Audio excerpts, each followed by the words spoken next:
अस्सलामु अलैकुम वरहमतुल्लाहि वबरकातुहू। रब्बी यस्सिर वला तुअस्सिर वतम्मिम बिल खैर। रब्बी इश्रह ली सदरी वयस्सिर ली अमरी वहलुल उक़दतम मिन लिसानी यफ़क़हू क़ौली।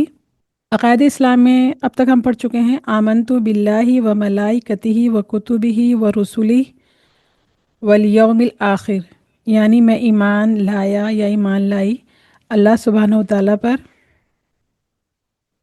उसके फ़रिश्तों पर, उसकी भेजी हुई किताबों पर, उसके भेजे हुए रसूलों पर और आखिरत के दिन पर।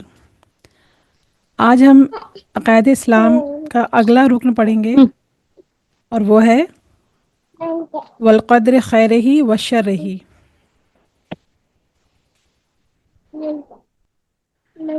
माइक अपना म्यूट कर दीजिए। क़द्र पर ईमान, अब वो अच्छी और बुरी तकदीर। तो पहले जानते हैं क़द्र क्या है। क़द्र से मुराद हर बात और अच्छी बुरी चीज़ के लिए अल्लाह सुब्हानहू व तआला के इल्म में एक अंदाज़ा मुकर्रर है और हर चीज़ को पैदा करने से पहले अल्लाह सुब्हानहू व तआला उसे जानते हैं। अल्लाह ताला के इसी इल्म और अंदाज़े को तकदीर कहते हैं। कोई अच्छी या बुरी बात अल्लाह सुब्हानहू व तआला के इल्म से बाहर नहीं है। जो कुछ भी होने वाला है उसका इल्म पहले से ही अल्लाह सुब्हानहू व तआला को है। अल्लाह सुब्हानहू व तआला ने हर चीज़ पहले से ही लिख रखी है।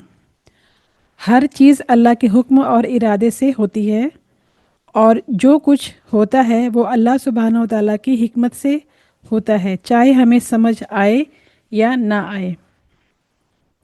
क़द्र पर ईमान रखना, इसका मतलब क्या है? तो इसको मैंने 4 पॉइंट्स में डिवाइड किया हुआ है। पहला पॉइंट है अल्लाह हर चीज़ को जानता है, जो हो चुका, जो हो रहा है और जो फ्यूचर में होगा, सब कुछ अल्लाह सुब्हानहू व तआला के इल्म में है। पॉइंट नंबर 2, अल्लाह सुब्हानहू व तआला ने हर चीज़ लिख दी है, यानी लौहे महफूज में हर चीज़ पहले से ही लिखी हुई है। पॉइंट नंबर 3, अल्लाह सुब्हानहू व तआला की मशीयत यानी कि विल, मर्ज़ी, अल्लाह की मर्ज़ी के बग़ैर कुछ नहीं होता। दुनिया में जो भी होता है अल्लाह सुब्हानहू व तआला के हुक्म और इजाज़त के बग़ैर नहीं होता। और पॉइंट नंबर 4 है हर चीज़ अल्लाह सुब्हानहू व तआला की पैदा करता है, यानी नेकी, बदी, खुशी, गम, फ़ायदा, नुकसान, ये सब अल्लाह सुब्हानहू व तआला की मखलूक है। अच्छी और बुरी, ये तो थे 4 पॉइंट्स। अब अच्छी और बुरी तकदीर पर ईमान, ये ईमान का एक बुनियादी रुकन है, बुनियादी अक़ीदा है। अच्छी तकदीर के बारे में पहले जानते हैं। खुशी, कामयाबी, आफ़ियत सब अल्लाह की तरफ से नेमत हैं, तो एक मोमिन इन नेमतों पर शुक्र अदा करता है। बुरी तकदीर वो क्या है? बीमारी, नुकसान, मुश्किलात, ये भी अल्लाह सुब्हानहू व तआला की तरफ से आजमाइश है और एक मोमिन इस पर सब्र करता है।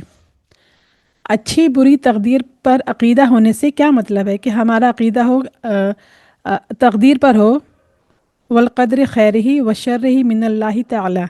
तो इसका जो ये अक़ीदा है, इसका और इसकी डिटेल जानते हैं कि जब हमारा ये अक़ीदा होगा तो तकलीफ़ में सब्र मिलता है, खुशी में शुक्र की तौफ़ीक़ मिलती है।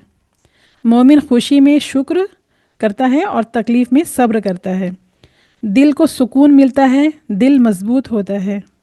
इंसान गुनाहों से बचने की कोशिश करता है। ज़िंदगी अल्लाह सुब्हानहू व तआला पर एतमाद से गुज़रती है, यानी अल्लाह पर भरोसा होता है। अब इसे तकदीर समझने का और आसान तरीक़ा इसमें जानेंगे कि अल्लाह सुब्हानहू व तआला जानता है कि हम क्या करेंगे, लेकिन हमारे करने का फ़ैसला हम खुद करते हैं, यानी डिसीज़न हमारा होता है, फ्री विल। अब फ्री विल जानते हैं क्या है? अल्लाह सुब्हानहू व तआला ने हमें इख्तियार दिया है, फ्री विल दे रखी है, यानी कि जो मर्ज़ी हो करें, लेकिन नतीजा अल्लाह के इल्म और फ़ैसले के मुताबिक होता है। और एक अहम हदीस है इस बारे में। नबी सल्लल्लाहु अलैहि वसल्लम ने फरमाया, बंदा उस वक्त तक मोमिन नहीं हो सकता जब तक अच्छे और बुरे मुक़द्दर पर यकीन ना रखे। तो अब इसे कुछ आसान मिसाल के ज़रिए क़द्र को जानने की और उसको समझने की कोशिश करते हैं इंशाअल्लाह ताला। تو پہلا اگزامپل لیتے ہیں ٹیچر اور اسٹوڈنٹ کا. یعنی ایک ٹیچر کو معلوم ہوتا ہے کہ اس کا کون سا اسٹوڈنٹ محنت کرے گا اور کون سا نہیں. جیسے کہ ابھی آپ جو لوگ اس کلاس کو پابندی سے لے رہے ہیں وہ میرے اسٹوڈنٹ ہیں، اور میں آپ سب کے بارے میں جو میری کلاس پہلے سے بھی اٹینڈ کرتے آئے ہیں یا جو اٹینڈ نہیں کرتے، تو میں ان سب کے بارے میں جانتی ہوں کہ آپ میں سے کون کون ریگولر ہے، کون ارریگولر ہے، کون انٹرسٹ لے رہا ہے، کون زبردستی آ رہا ہے. تو یہ میں پہلے سے ہی جانتی ہوں.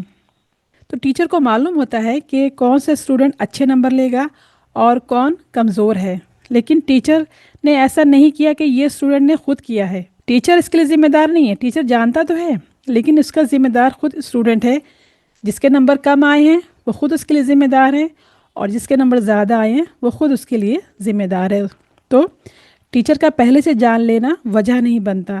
اسی طرح اللہ سبحانہ و تعالیٰ جانتے ہیں کہ ہم کیا کریں گے. ہم انسان دنیا میں آئے ہیں تو ہم کیا کریں گے اللہ سبحانہ و تعالیٰ جانتے ہیں، لیکن عمل ہم خود کرتے ہیں. ٹھیک ہے، اب اس کو ہم دوسری مثال سے سمجھتے ہیں. دیکھیں میں کئی ساری مثالیں لے کر آئی ہوں.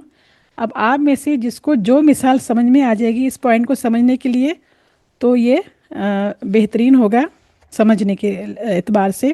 جو ماں کی مثال ہے بچے کے لیے، کہ ماں کے بچے کو جاننے کی مثال ماں جانتی ہے کہ اس کا بچہ کیسا ہے. یہ چیز کھائے گا، یہ چیز نہیں کھائے گا، ایسی حرکت کرے گا یا نہیں کرے گا.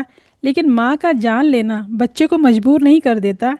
اسی طرح اللہ سبحانہ و تعالیٰ کا علم ہمیں مجبور نہیں کرتا ہے. تو اس کی ایک اور مثال ہے، جیسے کہ کار ڈرائیور کی مثال لے لیتے ہیں. اب جو ڈرائیور کے پاس تو وہ ایکسیلیٹر ہے اس کے پاس اور بریک ہے. راستوں میں سے اس کو انتخاب ہے کہ کس راستے سے اس کو کہاں جانا، اس کی منزل، اس کے راستوں کا اس کو پاس چوائس ہے کہ کیا کس راستے سے ہمیں کون سی منزل، اس کو کون سی منزل ملے گی. اگر وہ غلط رک جائے گا تو حادثہ ہو سکتا ہے. لیکن راستہ جو بنانے والے ہیں تو وہ ڈرائیور کو چلنے کا اختیار ہے. لیکن جس نے راستہ بنایا ہے اس کی طرف سے تو کوئی زبردستی نہیں ہو رہی ہے. اسی طرح اللہ سبحانہ و تعالیٰ نے راستے بنا دیے اور ہمیں اختیار دے دیا کہ کون سا راستہ اپنائیں. اور ایک بہت ہی آخر میں ایک بہت ہی سادہ اور آسان مثال میں آپ کے سامنے رکھتی ہوں کہ اللہ سبحانہ و تعالیٰ نے سب کچھ پہلے سے لکھا ہے کیونکہ وہ سب کچھ جانتا ہے، نہ کہ اس لیے کہ وہ ہمیں مجبور کرتا ہے. ٹھیک ہے، تو یہ سب کچھ مثالیں تھیں تقدیر کے حوالے سے. تقدیر پر ایمان یہ کمپلیٹ ہوتا ہے.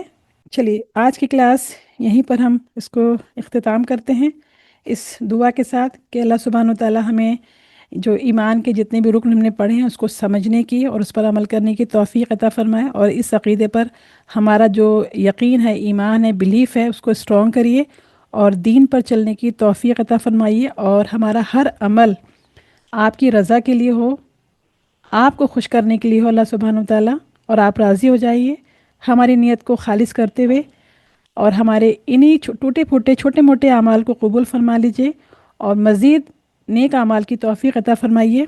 السلام علیکم ورحمۃ اللہ وبرکاتہ.